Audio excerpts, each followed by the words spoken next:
Hi, everyone, and welcome back to the Wynn's Kitchen podcast. I'm your host, Wynn Austin, and I have a special guest here with me today. I have Amy M. Lee. She is an author, and she is also the founder of Quill Hawk Publishing, which actually happens to be my publisher for my upcoming cookbook. Hi, Amy. How are you? Hi, Wynn. Thanks for having me. This is such a joy.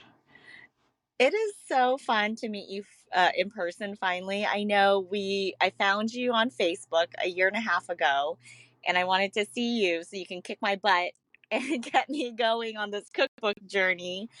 And I'm just so excited to have you on the show. Can you tell us a little bit about, what your first book was and what brought on the book? Yeah, so my first book was Snow in Vietnam, and it's an autofiction. It's based on my family's escape from Vietnam after the fall of Saigon, and I released that book in May of 2019. Mm-hmm. Once I did that, I actually wrote two more books to complete a trilogy because, our diaspora story doesn't end with just leaving our country and coming to the States or wherever we resettled. So I have the Snow trilogy. And then, through that journey, I just decided that I wanted to continue writing. So I quit for good my corporate career. And then 2 years ago, in 2022, I decided to launch Quill Hawk Publishing and open the doors for other authors who wanted to indie publish but just didn't know where to start, right? Yeah, that sounds like me. So, yeah, consider your butt officially kicked. Okay, yes.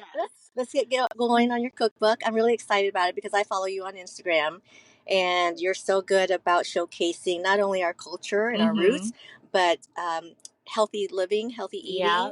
I love the recipes. I'm excited to try them. Thank you. Yes. Thank you. Yeah, so like going back to so when you wrote your book and you didn't have your own publishing company yet, so who did you self-publish those books or how did you learn about publishing? Yeah, so I, like most authors, went through the pitching and querying process with agents, right? And after 35 rejections, I said, oh, screw it. Either A, I'm not going to do this, or B, I'm going to figure out how to indie publish myself. Interestingly enough, I actually did get a contract to traditionally publish, but I already had made up my mind that I wanted full control of my book, and I already knew what the cover was going to look like in my mind. And so I turned down the contract, decided to self-publish. That was a nightmare to do on my own because I didn't know what I didn't know. Right. Hence, Quill Hawk Publishing came along because I really wanted to save people that trouble because I don't want you to give up just because you didn't have the resources or the know-how, Right. And I think there's, I've looked at self-publishing before I found you, and it is very overwhelming. It's very overwhelming. Or I've looked at other publishing companies. It's just the amount of money it costs is astronomical. So I don't think either of those options would have been really the right fit for me. And I can't remember how I found out about you. I think it was on Asian Hustle Network, but I knew you were a publisher and I knew you were Vietnamese. And so I just decided to send you a message. And so, can you tell us a little bit about, the process? Like, say someone reaches out to you and they said, hey, Amy, I'm looking to write a book. Where do they go from there? Do they have a ghostwriter or how does it work? Yeah, so there's different pathways to publishing. When you talk about costs, for example, you want to be careful that you're not going with a vanity press. Vanity presses will usually make you pay a lot of money for very low quality work, and they make you buy like 2,000 copies of your book. Oh, wow. And I'll tell you that most books don't sell more than 250 copies in its lifetime. So if you write it, you got to hustle and promote and sell it. Wow. But the process is usually people will schedule a discovery call with me. We sit down for 30 minutes. I get to understand what their book's about, what their journey looks like, what their goals are, and how far along they are in the process. And then I'll make a recommendation. Ghostwriting is very expensive, so most people, I tell them, write it yourself because we have editors that will help polish it. We have formatters that will put it together. We have cover designers that will bring your vision to life. illustrators. The hardest part is just knowing what you want to do, because sometimes people want to do too much. And I always say the riches are in the niches. So zero in, target in your genre and what you want to do. And you know what? The beautiful thing about indie publishing is you don't have to do just one book. You can do multiple books. You can change it at any given time because you are in full control. Okay. Yeah. And how does the compensation work? Like, for example, can you share, like, do you take like a portion of the sales, or, kind of, if you're comfortable talking about absolutely. that? I love talking about the economics of things because people don't do that. Right. And I'm an open book when it comes to the economics of things. So because we're a hybrid publishing company, we partner with our authors to bring their book to market. And what's unique about Quill Hawk Publishing is we give our authors full rights to their work and also the royalties. Okay. So we don't take a portion. That's amazing. Yeah, we split the cost with you. So we do have 3 different packages for publication. Okay. We have a la carte options. So even if you choose, let's say, the standard publishing, which is $12.50 right now, you can add on additional services that you feel like you need. Like maybe you need editing, right, or you need formatting, right. And Quill Hawk is also kind of a low cost leader, right? We give you the quality, but we don't charge you an arm and a leg, right. And then we have our premium package, which goes up to $5,000, which includes everything from doing a virtual book launch party for you to Instagram live interviews to graphics, that kind of stuff. So there's a range. But the author, the beautiful thing is, you pay for your author copy, which could be $2 to $5 per book. Okay. And then you retail it for, let's say, $17.99, $22.99, whatever. Right. And so you make that profit margin. Of course, the 2 platforms that we use are Amazon KDP and Ingram Spark for printing and distribution. They're, of course, going to get their cut as well. Right. So you're looking at maybe, 60 to 70% royalty for you. That's huge. It is huge. I mean, I don't even get that kind of margins on my on my sauce business. But I always say, now is the time, right? Because indie publishing used to be frowned upon, but now more and more people are turning to that versus traditional publishing. And there's nothing wrong with traditional. It just depends on what you want to do. There's pros and cons to both. Exactly, and I just love that you're giving an outlet for authors to really go for it, right? And I have started writing my book, and I've written recipes, but sometimes I don't know, sometimes I get scared, or I talked a little bit about, like, I think we all go through moments where, like, oh, well, is this really going to work? Am I really going to do this? But you're just always marketing your authors. I mean, I follow you on all social media platforms, and you're always so easy to reach out to kind of get me back on track, and I appreciate that so much. And I mean, your passion to help people really shows. It really, really comes through in everything that you do. And I think in business, of all businesses, there's so many people out there and companies out there where you're not sure if you can trust. Right? Yeah. Well, do your homework, because there are hybrid companies, hybrid publishing companies that say they're hybrid, but they're more vanity. And my go-to is, you go on Google, you search the publishing company's name, you put in reviews, or you put scam after that, and you search. You go on Reddit. I mean, always go by word of mouth. Those are the best, right, recommendations. But do your homework, and what I do love what I do, because every book baby is so different and unique. Every author is different and unique. And through our relationship, it becomes my book baby too. So of course, I'm going to promote it. I'm going to, treat it with kid gloves, or, the whatever, but white gloves. Service. Thank you. Yeah. Delivering a book with white gloves. Yes. And I always say, once you deliver you birth your book baby, you become the mother, or the author, mother, father, whatever, and you're on your entrepreneurial journey, but you don't have to do it alone. Writing a book is lonely thing, but you don't have to be alone when you go to market with it, because that's what we're here for. Oh my gosh. I mean, so can you describe the feeling when you first held a hard copy of your first book? I cried. And I cried when I ghost wrote a book too. And when that book came out, I cried too. It's just, one of those things, because you put your heart and soul, it really is blood, sweat, and tears. And to hold it in your hand, to even smell it, hug it, kiss it, I don't care.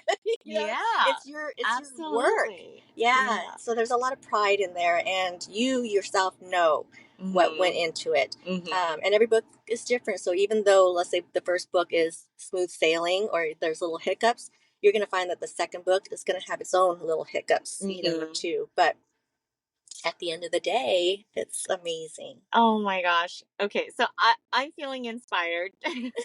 I'm like gonna drive home and be like, I need to write 3 recipes tonight, right? Because it's like, I think it's like it gets overwhelming. But if I could only just do three a week, or maybe if I'm really inspired, 5 a week, I think I could get there. You can. Yeah. Like, it's like eating an elephant, like they say, right? Yeah. One bite at a time. Yes. And for authors who are just so overwhelmed, or I have authors who have ADHD and they just can't focus. And I said, look, 10 minutes a day. That's all I'm asking you for you to do is set that timer. Give yourself 10 minutes of uninterrupted, time. Yeah. Yeah.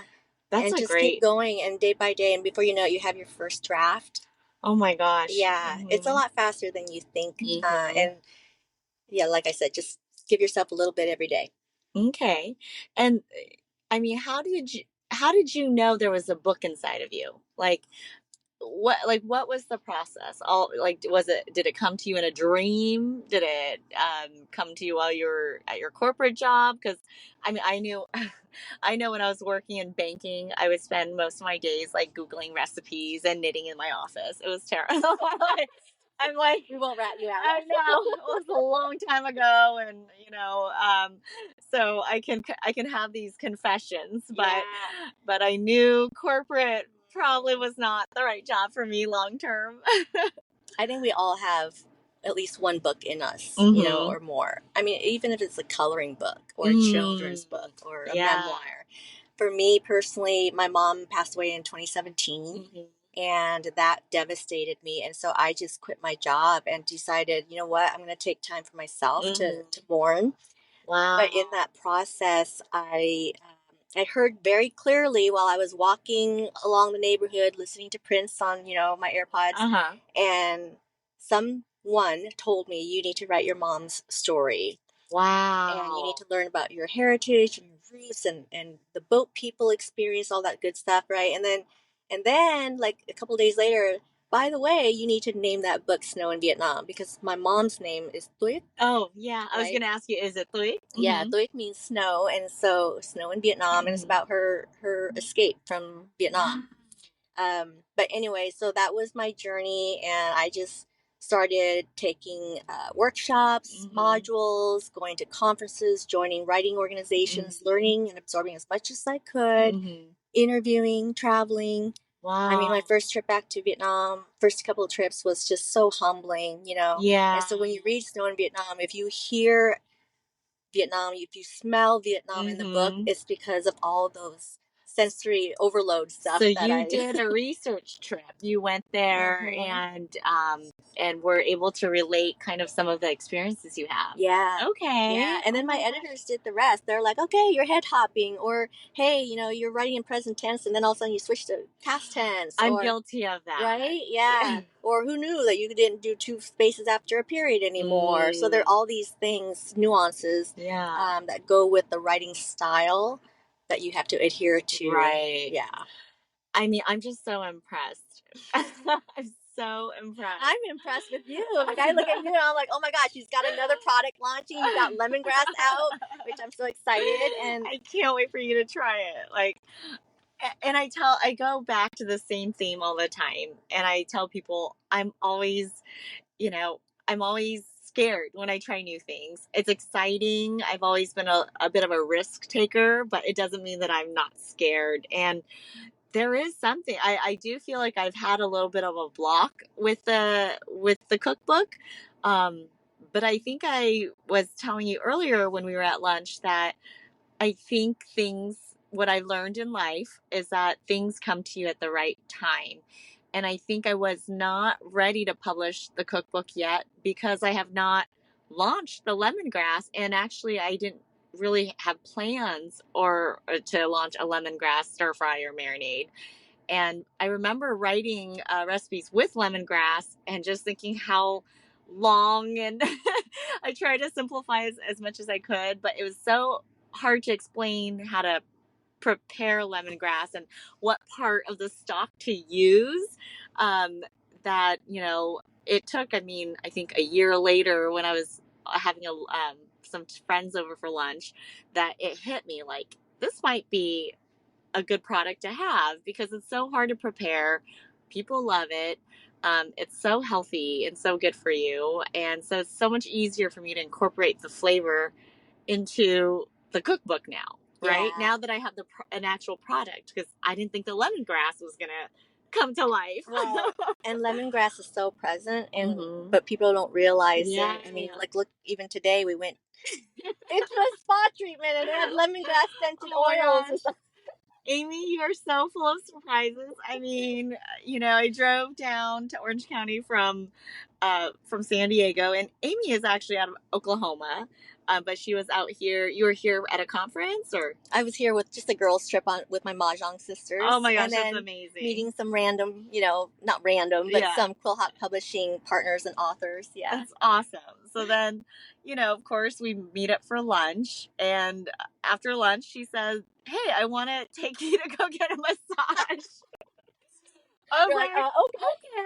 I'm a pretty open person, and it was so funny. And they put us in like a couples massage room, and we literally met like 2 hours ago. We met 2 hours ago. Like, all right, let's go. And here we are doing a podcast in my car. Yep.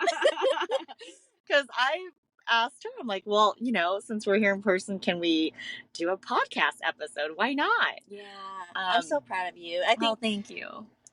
What stops us from doing things is fear, right? Yes.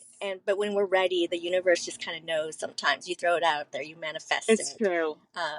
And then it comes to you. But I think I believe that there is no such thing as losing, right? You either win or you learn from the experience. Yes. And as long as you keep going and keep trying, and you don't give up, I think you're going to succeed no matter what. Right. And then it's also defining what success means to you. Exactly. Yeah. And also, we talked a little bit about patience. So just, not giving up. I think we live in a culture today where everyone wants that overnight success. And so, can you share with us, how long did it take for you to write that first book? Yeah, the first book took 2 years. Oh my gosh. So, okay.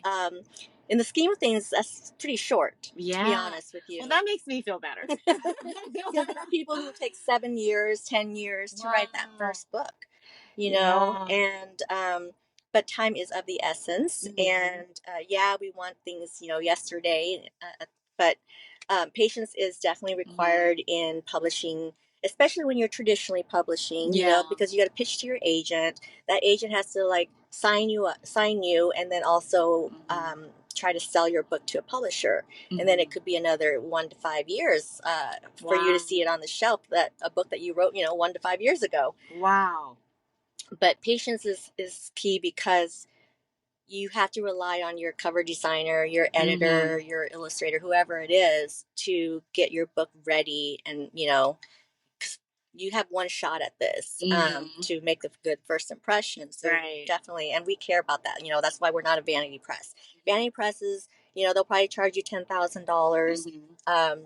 They don't read your manuscript. They don't edit it. They just put it together in a nice bow and send it out. They don't really do much with their cover either. And they own the rights. And you, the author, have to buy $2,000 worth of your books that you have to try to hustle and sell out of the trunk of your car or wherever.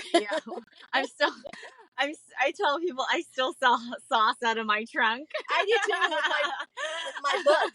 You always have to carry your product and sell. That's what we're good at. We're hustling. Yes. No shame in that. No, absolutely not. And that is fascinating. So most books, you say, don't even sell 250 copies in their lifetime, because 3 million copies or 3 million books are going out the door every year. Wow. Are published every year, and that's you got your ebook, you got your Yes. whatever, paperback, hardback, large print, translated versions. Like there's so many audiobooks. Audiobooks are huge. Yeah, I mean, it's funny. I used to never listen to podcasts, and I didn't even know how till about 5 years ago when I got separated and, went through my divorce. And I had a lot of stuff to do. And I started listening to podcasts. And now I started listening to audiobooks because I'm on the road a lot. And there's just something really meditative about that. And I know you've done some, what do you call it? Is it voiceover or when you read the books? Can you share a little bit about that? Yeah. So Quill Hawk Publishing, we have 3 voiceover or voice actors. Voice actors. Okay. Who work with us to bring a story to life, right? And they're all incredibly talented, but they all also have their niche as well. Shout out to my girl Ann Fan, right, who lives here in Burbank, California, and she did Snow in Vietnam for me at a studio. That's amazing. I just, my book makes me cry, and so when I heard actually her voice when reading it, I also did some crying as well. But it's a different process with audiobooks, and we can go back into that later. But I would encourage anybody who has a story within them to go for it, and they don't have to do it all at once. Right. A lot of the traditional publishers will release a hardback first, and then they'll go on to the next thing. And sometimes it's 6 months to a year later before the next edition or format is out. But the easiest and cheapest way is to do an ebook. Right. Then you're a published author. Boom. Yes. And then you go from there. Yeah. So, I mean, we'll see. Maybe that might be my first publishing, with the cookbook. Yeah. Do you think? For like, do some people only publish an ebook for like a cookbook? Or? Yeah, some people. Well, not cookbooks. Okay. Because most cookbooks are in hardcover. I think I need a hardcover. Yeah. I need to hold it in my hands. Yes. I love books in general, and I do read ebooks, but I prefer to this day paper. Yeah. Books. Yeah. Me too. I love flipping the pages. Yeah, it's old school nostalgia. Holding the corner. Putting a jacket on it. I love it. Yeah, and you're going to do it. I know 2025 is going to be the year for a lot of things for you because you got all 3 sauces out. Yeah. You're getting married. Yeah. I'm getting married. Ted the vet. Ted the vet.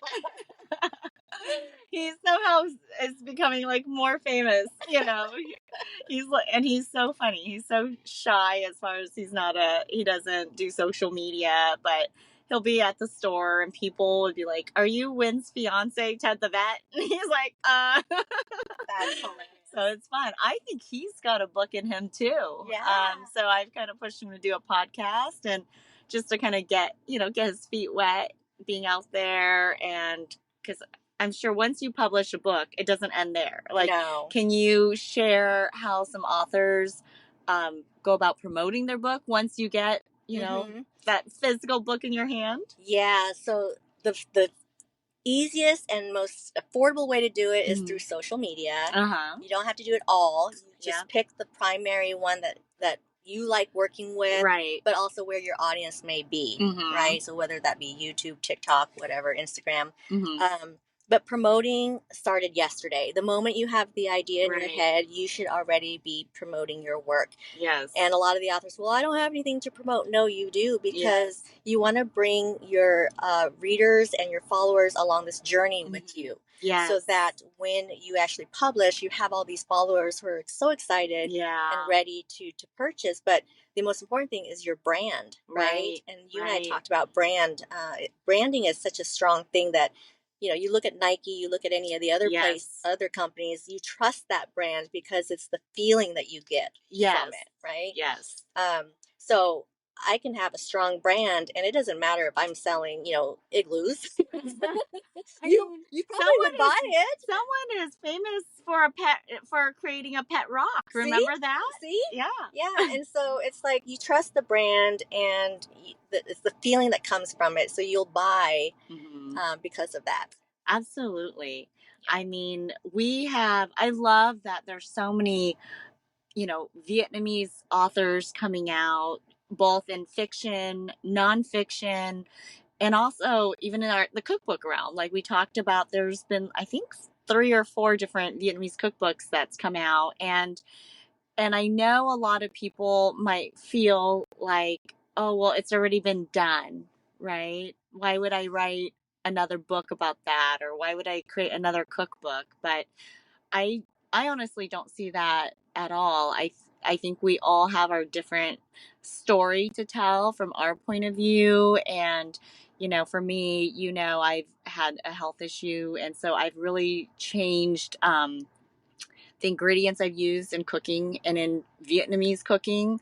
And I think that really it's going to resonate with a lot of people who love Asian flavors like me, but for the most part, really want a healthier version instead of all the bad oils and sugar that's we typically see. Yeah, and you're right. There's so many different perspectives to a common story, right? And it needs to be told and shared, because you might have a certain spin that's going to resonate with someone more so than another book. And I feel like, we shouldn't be competing against each other anyway. Yeah. There's plenty of room for a ton of cookbooks, a ton of memoirs, whatever.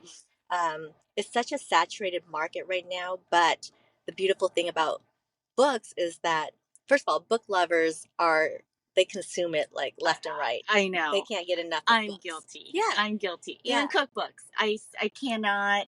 I've donated so many books. I told you, one of my dream was to have a free little library, and Ted and I opened one this year.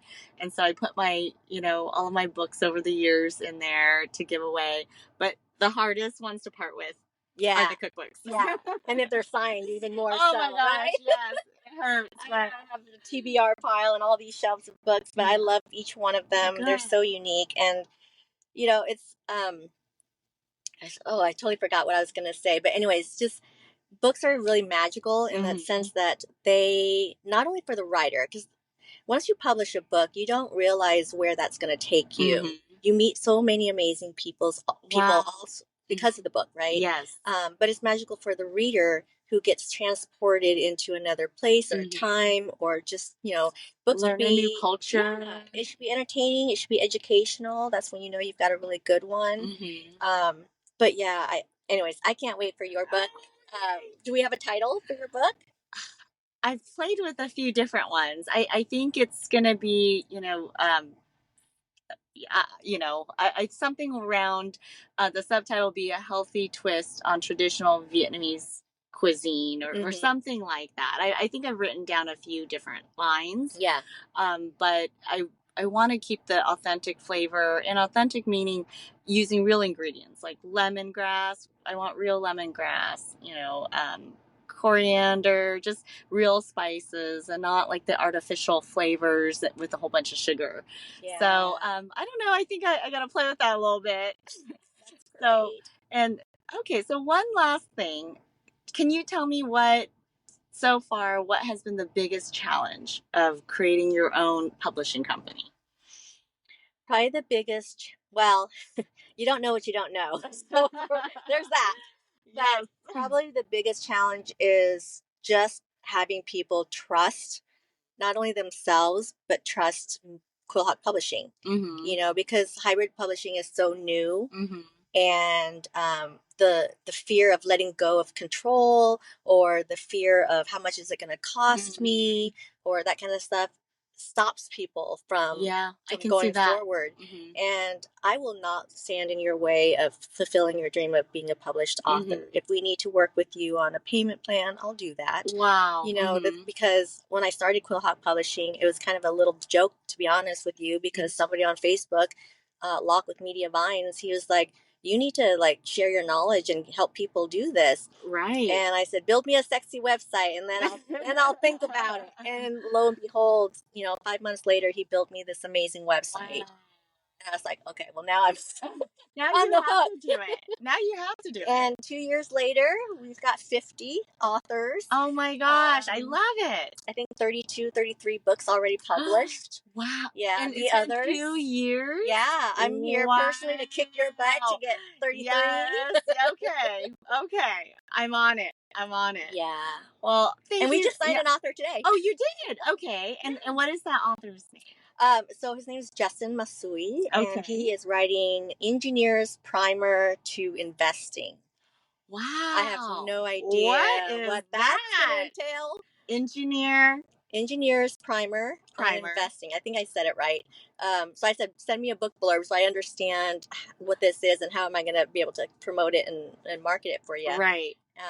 But yeah. That's exciting. I know. We have all sorts of genres. You know, we have the cookbook, we have children's book, middle grade, memoir, fiction, sci-fi. Like, it's exciting. I mean, you've inspired me so much. I mean, even like my brain's always running. And so I mentioned earlier, I was driving and I thought, oh my gosh, I think I had mentioned that going through divorce really was a transformation for me as a person and as a mother.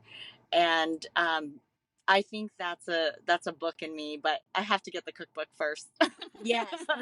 Don't be surprised though if book 2 or book 3 ends up being your bestseller. Oh my gosh. And not your first book, because that happens too. You know, we put all of our eggs in one basket. And we're thinking, okay, book number 1, the debut, is going to be the most amazing thing, and then you realize, oh, book 3 is making me more money than book 1. So who knows? Right. Well, it's kind of like my sauces. Yeah. I mean, the peanut sauce is actually starting to outsell my beloved satay chili sauce, which started the company. Yeah.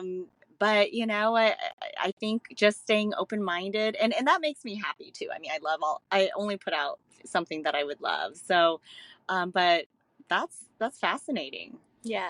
So keep going. Okay. You never know where it's going to take you. Well, Amy, I mean, I feel like we're kindred spirits. I love you. I knew I was going to love you. I mean, you just have an amazing energy. You're so positive. You're always traveling and going out there promoting authors. And even now, I mean, you still promote like my business all the time. And I don't even have the book out yet, which I appreciate so much. It really shows where your heart is at. And thank you so much for being on this show. And where can we find more information about Quill Hawk Publishing? Yeah, so if you Google Quill Hawk Publishing, and I'll put that in the show notes. Super. You'll find me, and then if you go to the website, you can directly link to all my social media platforms. Okay. But Quill Hawk Publishing formed because quill, obviously the nod to the writing instrument quill, and I'm a huge Seattle Seahawks fan because I'm from Seattle originally. So hence the Quill Hawk. That's so awesome. Well, thank you so much. And, I'm sure we'll be talking soon. And, for our listeners, if you think you have a book in you or, feel free to reach out to Amy. I think even she's so easygoing and easy to talk to. I think even if it's something that kind of just slipped into your mind, just to kind of talk to someone and bounce ideas off and start the process. I think starting is always the hardest part. Yeah, just start. Just ask questions. Ask a ton of questions, and I will steer you in the right direction. Oh my gosh. Well, thanks, Amy. I hope you have an amazing trip back home to see your family. And thanks again for being on the show. Thank you so much.